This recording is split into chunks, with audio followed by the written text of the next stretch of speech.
بسم اللہ الرحمن الرحیم۔ السلام علیکم ورحمۃ اللہ وبرکاتہ۔ آج کی آیت بسم اللہ۔ وَإِذَا وَقَعَ الْقَوْلُ عَلَيْهِمْ أَخْرَجْنَا لَهُمْ دَابَّةً مِّنَ الْأَرْضِ تُكَلِّمُهُمْ أَنَّ النَّاسَ كَانُوا بِآيَاتِنَا لَا يُوقِنُونَ۔ ترجمہ: اور جب ان کے بارے میں عذاب کا وعدہ پورا ہوگا تو ہم ان کے لیے زمین میں سے ایک جانور نکالیں گے جو ان سے بیان کر دے گا، اس لیے کہ لوگ ہماری آیتوں پر ایمان نہیں لاتے تھے۔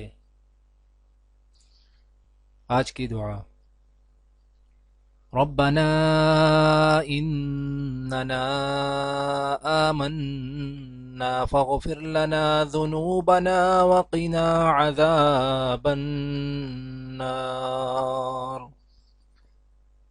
مالک، ہم ایمان لائے، ہماری خطاؤں سے درگزر فرما اور ہمیں آتش دوزخ سے بچا لے۔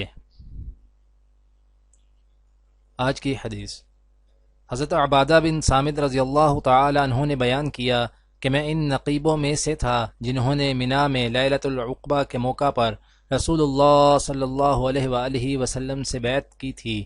ہم نے اس کی بیعت عہد کی تھی کہ ہم اللہ کے ساتھ کسی کو شریک نہیں ٹھہرائیں گے، ہم چوری نہیں کریں گے، زنا نہیں کریں گے، کسی کی ناحق جان نہیں لیں گے، جو اللہ نے حرام کی ہے ہم لوٹ مار نہیں کریں گے، اور آپ صلی اللہ علیہ وآلہ وسلم کی نافرمانی نہیں کریں گے، اور یہ کہ اگر ہم نے اس پر عمل کیا تو ہمیں جنت ملے گی، اور اگر ہم نے ان میں سے کسی طرح کا گناہ کیا تو اس کا فیصلہ اللہ تبارک و تعالی کے یہاں ہوگا۔